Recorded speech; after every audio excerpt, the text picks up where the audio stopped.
अस्सलामु अलैकुम वरहमतुल्लाहि वबरकातुहू। उम्मीद है आप सब खैर वाफियत से होंगे।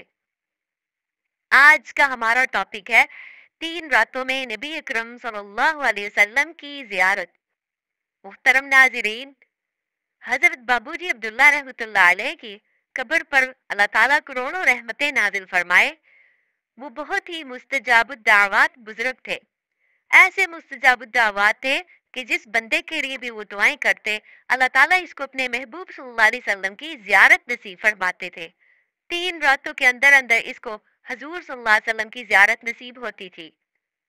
हमने अपनी जिंदगी में बारहा इसका तजुर्बा किया, मुतअद्दिद दोस्तों के लिए दुआएं करवाई और अल्हम्दुलिल्लाह अल्हम्दुलिल्लाह हर बंदे को अल्लाह रब्बुल इज्जत ने 3 दिनों में या 3 रातों में नबी करीम सल्लल्लाहु अलैहि वसल्लम का दीदार नसीब फरमा दिया।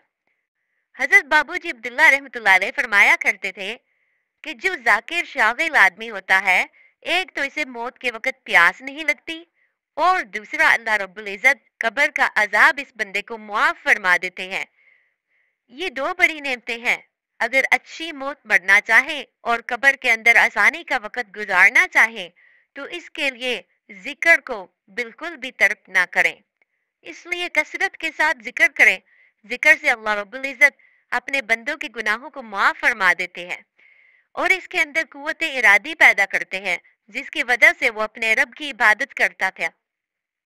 एक वो वक्त था कि हमारे इस्लाफ इबादत में एक दूसरे से आगे बढ़ने की कोशिश करते थे, भाई भाई आपस में बढ़ने की कोशिश करते थे।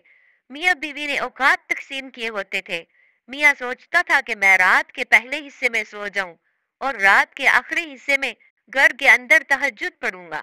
बीवी कहती कि मैं रात के पहले हिस्से में नफले पढ़ूंगी और बाकी हिस्से में सो जाऊंगी।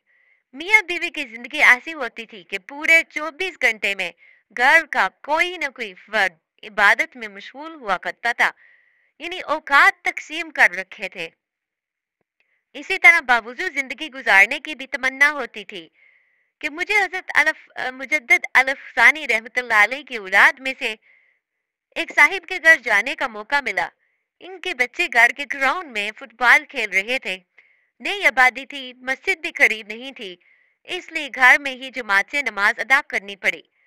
जब हमने मगरिब की नमाज के लिए अजान दी, सफ़े बनाना शुरू की, तो हमने देखा कि वो बच्चे जो फुटबॉल खेल रहे थे, छोटे बड़े सारे ही आए और आकर सफ बांधकर खड़े हो गए। मैंने साहिब खाना से पूछा कि इन बच्चों ने वजू नहीं करना। इन्होंने कहा कि इन्होंने वजू किया हुआ है।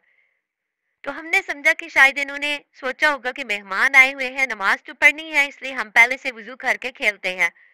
लेकिन नमाज पढ़ने के बाद साहिब खाना ने बताया कि हमारे खानदान में ऊपर मशाइख से ये अमल चलता आ रहा है कि कोई बच्चा भी जब 4-5 साल की उम्र से बड़ा हो जाता है तो हम इसको हर वक्त बावजू रहने की तलकीन करते हैं।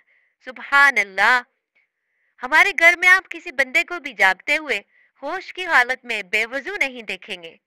आज के दौर में भी ऐसे लोग हैं जिनको बावजू जिंदगी गुजारने की तड़प और तमन्ना होती है। कमा तईशून तमूतूना, तुम जिस हाल में जिंदगी गुजारोगे तुम्हें इसी हाल में मौत आएगी।